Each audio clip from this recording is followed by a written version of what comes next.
Hello friends, online नव्या academy के YouTube channel में आपका स्वागत है। तो दोस्तों, आज हम आपके साथ उत्तराखंड का एक और नया वीडियो लेके आए जिसमें हम बात करेंगे प्रमुख युद्धों के बारे में। उत्तराखंड में कई बार युद्धों से रिलेटेड क्वेश्चन पूछे लिए जाते हैं कि युद्ध किसके बीच हुआ था और कब हुआ था। ठीक है, तो इस प्रकार के क्वेश्चन कई बार पूछ लिए जाते हैं, तो इसीलिए मैं आज आपके साथ डिस्कस करने वाला हूँ उत्तराखंड के प्रमुख युद्धों के बारे में। वीडियो के साथ अंत तक ज़रूर बने रहिएगा, क्योंकि अगर आप यूके ट्रिपल एस की आप तैयारी कर रहे हैं, उत्तराखंड पीसीएस की आप तैयारी कर रहे हैं, तो ये टॉपिक आपके लिए बहुत ही इंपॉर्टेंट होने वाला है। साथ ही अगर आप फर्स्ट टाइम चैनल पर आ रहे हैं तो चैनल को सब्सक्राइब जरूर कर लीजिएगा, बेल आइकन जरूर प्रेस करना है और ऑल का नोटिफिकेशन आप ऑन कर लें, ताकि जो भी वीडियो से अपलोड करता हूँ सबसे पहले आपके पास का नोटिफिकेशन पहुँच सके। तो चलिए स्टार्ट करते हैं आज का वीडियो और इसमें जानते हैं कि कौन कौन से युद्ध उत्तराखंड में हुए हैं और किस प्रकार के युद्ध यहाँ पे हुए हैं। ठीक है, तो दोस्तों चलिए डिस्कस करते हैं आज के इस टॉपिक के बारे में, उत्तराखंड में प्रमुख युद्ध कौन कौन से हुए हैं। ठीक है, तो उत्तराखंड का इतिहास जैसे कि आपको पता है कि बहुत ही लंबा रहा है। मैंने आपके साथ इसके हर चीज़ के बारे में इससे पहले हिस्ट्री की वीडियोज आपसे आपके साथ बहुत सारे डिस्कस कर चुका हूँ, जैसे कि मैंने इसमें आपके साथ डिस्कस किया हुआ है आदि ऐतिहासिक काल, प्राग ऐतिहासिक काल, ऐतिहासिक काल। उसमें से मैंने आपके पास प्राचीन काल के बारे में, मध्यकाल भी हमारा चल रहा था उसमें, जैसे मैंने आपके पास चंद्रवंश के बारे में डिस्कस किया हुआ है। तो दोस्तों, अभी मैं चंद्रवंश के साथ साथ ही पंवार वंश की वीडियोज़ यहाँ पे लेके आने वाला हूँ। तो पंवार वंश के भी नोट्स मेरे भी जारी हैं, बन रहे हैं। ठीक है, क्योंकि बहुत सारी जानकारियाँ लेकर इधर उधर से जो भी नोट्स जो होते जुटाकर मैं आपके साथ नई वीडियो और पूरी सटीक जानकारी के साथ उपलब्ध करवाऊँगा। ठीक है, ताकि आपका एग्ज़ाम पूरी तरीके से क्रैक हो सके, क्योंकि आपके पास 40 मार्क्स जो हमारा होने वाला है वो उत्तराखंड से होने वाला है ना। जैसे आप सब लोग जानते हैं कि 40 नंबर का जो है किसी भी एग्जाम में है, 40 नंबर का उत्तराखंड पूछा जा रहा है। 20 नंबर का आपका हिंदी हो जा रहा है। ठीक है, और 20 नंबर का आपके पास हो जाता है जीएस के बारे में। अब यहाँ पे देखिए आपके पास 40 यानी कि 40-80, और फिर आपके पास 10 नंबर का आपके पास जी के जीएस हो सकता है। 25 नंबर का आपके पास ही है, तो 10 नंबर का आपके पास हो जाता है मैथ्स रीजनिंग, और 5 नंबर का आपके पास हो रहा है करंट अफेयर का। तो इस तरीके से हमारा सिलेबस जो है उत्तराखंड का, तो उसमें हमारे पास 40 नंबर का सबसे इंपॉर्टेंट है उत्तराखंड, जो 40 नंबर का, तो उसको आपको स्ट्रॉन्ग करना है। ठीक है, तो सबसे पहले स्टार्ट करते हैं आज का वीडियो और इसमें देखते हैं कि किस प्रकार से हमारे पास है। ठीक है, सबसे पहला युद्ध जो हुआ था लंगूरगढ़ का युद्ध हुआ था 1791 में है, जो कि गोरखा और प्रद्युम्न शाह के बीच हुआ था। यानी कि जब 1790 में गोरखाओं ने कुमाऊं पर आक्रमण किया और उसको अपने अधिकार में कर लिया था, फिर उन्होंने 1791 में गढ़वाल पर भी अपनी नज़र डाली और इस पर भी उसने यहाँ पे युद्ध करने की सोची, यानी कि इसको भी अपने कब्जे में लाने की सोची। लेकिन उस समय पर तत्कालीन शासक थे प्रद्युम्न शाह, जिनके सामने उनकी सेना ना टिक सकी और उनको हार का सामना करना पड़ा। हार का सामना करने के साथ साथ ही गोरखाओं को यहाँ से वापस भेज दिया गया और उनसे एक संधि हुई। ठीक है, प्रद्युम्न शाह और गोरखाओं के बीच एक संधि हुई, जिसमें ये कहा गया कि गोरखा दोबारा कभी भी उत्तराखंड पर आक्रमण, यानी कि उत्तराखंड गढ़वाल पर आक्रमण कभी नहीं करेंगे, और साथ इनको व्यय के रूप में 30,000 या 23,000 के आसपास कुछ तरीके से उनको व्यय देना पड़ा था। ठीक है, दूसरे उसके बाद फिर से इन्होंने क्या किया था कि लेकिन जैसे आप 1791 में दोनों के बीच एक शर्त हुई थी कि दोबारा कभी भी युद्ध नहीं करेंगे, लेकिन 1804 में, ठीक है, 1800 इसके बाद 1803 में से 1803 में जब उत्तराखंड जो था भयंकर पीड़ित था भूकंप से, तो गोरखाओं ने इसका फ़ायदा उठाया और हर्षदल चौरसिया और अमर सिंह थापा के नेतृत्व में उन्होंने गढ़वाल पर फिर से आक्रमण कर दिया। जबकि बात क्या हुई थी कि कभी भी आक्रमण नहीं करेंगे, लेकिन उन्होंने फिर इसका उल्लंघन किया और आक्रमण किया 1803 में। उसी के बाद 1804 में गोरखाओं और फिर से प्रद्युम्न शाह के बीच खुड़बुड़ा का युद्ध हुआ था 1804 में, मई 1804 में। ठीक है, तो मई 1804 में युद्ध हुआ था, जिसमें गोरखाओं और प्रद्युम्न शाह के बीच हुआ था, जिसमें प्रद्युम्न शाह जो थे वो वीर गति को प्राप्त हुए थे और उसके बाद यहाँ पर पूर्ण रूप से कह सकते हैं कि पूर्ण रूप से यहाँ पर अधिकार हो गया था गोरखाओं का। ठीक है, तो नेक्स्ट देखते हैं यहाँ पे, देखिए इसके बारे में मैं आपके साथ नेक्स्ट जब वीडियो पर मारवंश का लेके आऊँगा, इसमें पूरा डिस्कस आपको पूरे डिटेल में बताऊँगा। ठीक है, अभी हम सिर्फ युद्धों के बारे में जानकारी यहाँ पे ले रहे हैं, तो सिर्फ अभी युद्धों के बारे में पढ़ने वाले हैं।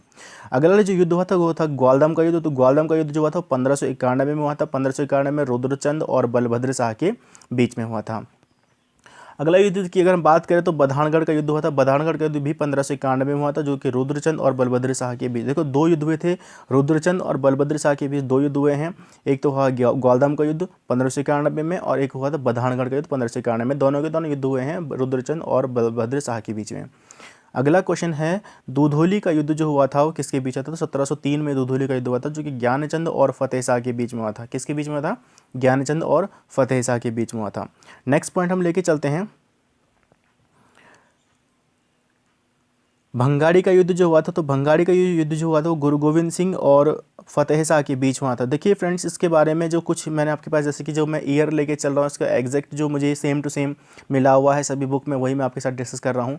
कई बुक्स में इनके बारे में पूरी जानकारी नहीं है, अलग कई, अगर यशवंत कठोच की बुक में अलग तरीके से, अजय राउत की बुक में अलग तरीके से है, या जैसे कि NIOS के द्वारा या सिद्धू सुमन की जो वेबसाइट जो बुक है तो उसमें ये अलग तरीके से है, ठीक है। तो हर जगह इसका जो इतिहास है वो अलग, यानी कि ईयर अलग अलग दिए हुए हैं, तो इसमें मुझे सही ढंग से नहीं लगा, कोई फिक्स नहीं मिला है, ठीक है। अगर आपको इसकी फिक्स जानकारी है तो आप इसका ज़रूर कमेंट बॉक्स में इसका आंसर ज़रूर दीजिएगा, ठीक है। जो इंपॉर्टेंट जो मुझे एग्जैक्ट मिले हैं वही मैंने यहाँ पे ईयर रखे हुए हैं, ठीक है।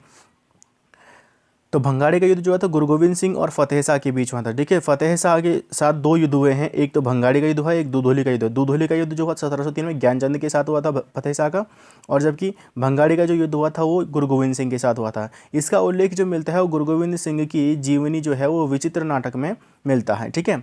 अगला क्वेश्चन आपके पास है कि पैनौरगढ़ का युद्ध जो होता है, तो पैनौरगढ़ का जो युद्ध हुआ था 1605 में मानेशाह और लक्ष्मीचंद के बीच हुआ था। किसके बीच हुआ था? मानेशाह और लक्ष्मीचंद के बीच, जिसमें लक्ष्मीचंद 7 बार पराजित हुआ है, ठीक है। अगर आपने कुमाऊं के चंद्रवंश का वीडियो अगर मेरा देखा तो उसमें मैंने आपको बताया कि 7 बार हारा था ये लक्ष्मीचंद, जिसको लखुली बिराली के नाम से भी जाना जाता था, ठीक है। और इसी के साथ 8वें में ये यहाँ से जीता था उत्तराखंड पर, इसने फिर से 8वें बार आक्रमण किया, तब जाके ये कुछ भागों पर ही अपना अधिकार जमा पाया था, ठीक है।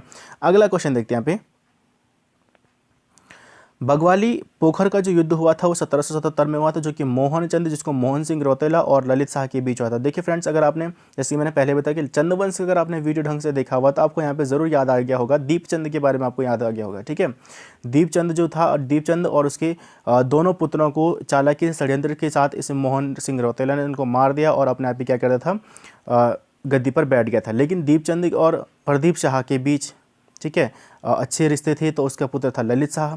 तो ललित शाह को जब इसके बारे में खबर मिली तो उसने क्या किया, कुमाऊं पर आक्रमण कर दिया, यानी कि मोहनचंद पर आक्रमण कर दिया। यानी कि जो मोहन सिंह रौतेला था वो मोहनचंद के नाम से गद्दी पर बैठ चुका था, तो मोहनचंद पर जब ललित शाह ने आक्रमण किया उसको पराजित कर ये भाग गया था यहाँ से, ठीक है, और भागकर दूर चला गया था। फिर बाद में जो चंद्रवंश का मेन जो कारण रहा है खात्मे का, हम बोल सकते हैं वो मोहनचंद ही रहा है, ठीक है। और इसने बहुत बार प्रयास किया है, इसके बारे में मैंने मोहनचंद के बारे में पूरा जो वीडियो है मैंने आपके साथ चंद्रवंश के साथ डिस्कस किया हुआ, तो आप वहाँ पे से जाके देख सकते हैं। अभी मैं आपके साथ सिर्फ युद्धों के बारे में डिस्कस कर रहा हूँ, ठीक है। अगला है खुशहालपुर का युद्ध जो हुआ था वो ईश्वरी सिंह और पराक्रम शाह के बीच हुआ था, ठीक है। उप्पूगढ़ का जो युद्ध हुआ था अजयपाल और कफू चौहान के बीच हुआ था। कफू चौहान जो था उप्पूगढ़ का जो शासक था यहाँ पे, ठीक है।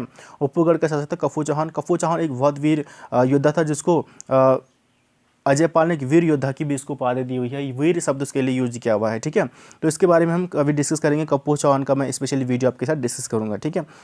नेक्स्ट पॉइंट लेके चलते हैं यहाँ पे, हवालबाग का जो युद्ध हुआ था गोरखाओं और महेंद्र चंद के बीच हुआ था। इसी युद्ध में जो 1790 के, जैसे मैंने ऊपर आपको डिस्कस किया था कि 1790 में गोरखाओं ने कुमाऊं पर आक्रमण कर लिया था। तो चंद्रवंश का उस समय शासक कौन था? महेंद्र चंद, या चंद्रवंश का अंतिम शासक महेंद्र चंद था, जिसको हवालबाग के एक मामूली से युद्ध में 1790 में गोरखाओं ने पराजित कर कुमाऊं पर अधिकार कर लिया था, ठीक है। अगला आया खलंगा का युद्ध। खलंगा का जो युद्ध हुआ था 1814 में हुआ था, जो कि अंग्रेजों और गोरखाओं के बीच हुआ था। देखिए जब 1804 में गढ़वाल पर भी गोरखाओं ने अपना शासन कर लिया था, तो फिर प्रद्युम्न शाह के जो पुत्र थे सुदर्शन शाह, छोटे पुत्र सुदर्शन शाह थे, तो इन्होंने अपने स्वतंत्रता के लिए निरंतर प्रयास करते रहे। फिर इन्होंने हेस्टिंग, जो अंग्रेजी गवर्नर जो थे, हेस्टिंग से इन्होंने मदद मांगी। उन्होंने अपनी सेना 1814 में गढ़वाल भेजी और गढ़वाल को 1814 में गोरखा दास्ता से मुक्त करा दिया। लेकिन गोरखा इस युद्ध को समझने के लिए तैयार नहीं थे, वो इसको मानने के लिए तैयार नहीं थे, क्योंकि वो कहते कि बाहर की सेना यहाँ पे आई हुई, हम इसको नहीं मानते हैं। तो अंग्रेजों ने फिर उन पर भी चढ़ाई कर दी और 1814 में खलंगा के युद्ध में उनको भी पराजित कर कुमाऊं पर भी अपनी चढ़ाई कर दी, कुमाऊं को भी अपने कब्जे में ले लिया, ठीक है। ताना, अब अगला क्वेश्चन आपके पास ताना ढोन का जो युद्ध हुआ था 1755 में हुआ था। कब हुआ था? 1755 में। तो 1755 में जो युद्ध हुआ है प्रदीप शाह और दीपचंद के बीच हुआ था। प्रदीप शाह और दीपचंद के बीच युद्ध हुआ था। दीपचंद जो था, ठीक है, तो प्रदीप शाह और दीपचंद के बीच युद्ध हुआ था, जिसमें मैंने आपके पास, अगर चंद्रवंश का आपने वीडियो ढंग से देखा दीपचंद के बारे में, तो मैंने आपको वहाँ पे समझाया था कि 3 शर्तें यहाँ पे प्रदीप शाह ने रखी हुई थी। 3 शर्तों में से कुछ शर्तें तो उसने मान ली थी, लेकिन गढ़वाल और कुमाऊं की सीमा को रामगंगा नदी को मानने के लिए उसने इनकार कर दिया था और उसने दीपचंद पर, प्रदीप शाह पर आक्रमण कर दिया था, ठीक है। तो जिसमें प्रदीप शाह की हार हुई थी। अगला पॉइंट हम देखते हैं यहाँ पे रानी बाग का युद्ध। रानी बाग का जो युद्ध हुआ था 1398 में हुआ था, जो कि जिया रानी और तैमूर लंग के बीच हुआ था, ठीक है। रानी बाग का युद्ध किसके बीच हुआ था? जिया रानी और तैमूर लंग के बीच हुआ था। तो जिया रानी को कुमाऊं की लक्ष्मीबाई के नाम से जाना जाता है, ठीक है। और साथ ही पिंगला या प्योला के नाम से भी इनको जाना जाता है। अगला पॉइंट देखते हैं कि गंवाई का जो युद्ध हुआ था वो देवीचंद और प्रदीप शाह के बीच हुआ था। अगला पॉइंट गिरी का जो युद्ध था 1743 में हुआ था। तो फ्रेंड्स, ये तो आपके पास इंपॉर्टेंट जो युद्ध हुए हैं उत्तराखंड में उनके बारे में, जिनके बारे में ईयर आपको, अगर इनके जैसे गवाई का युद्ध हो गया, उपगढ़ का युद्ध हो गया, अगर इसके बारे में आपके पास एग्जैक्ट जानकारी है तो आप कमेंट बॉक्स में इसका ज़रूर आंसर दीजिएगा कि ये युद्ध कब हुए थे, क्योंकि मुझे इसके बारे में कोई भी सटीक जानकारी नहीं मिली, इसलिए मैंने इसको यहाँ पे डिस्कस नहीं किया हुआ है। गलत जानकारी नहीं देनी थी, ठीक है। और सही जानकारी जो मुझे मिली है उसके अकॉर्डिंग मैंने आपके साथ ये वीडियो डिस्कस किया हुआ है। तो मिलता हूँ जल्दी नई वीडियो के साथ, तब तक के लिए जय हिंद, जय भारत।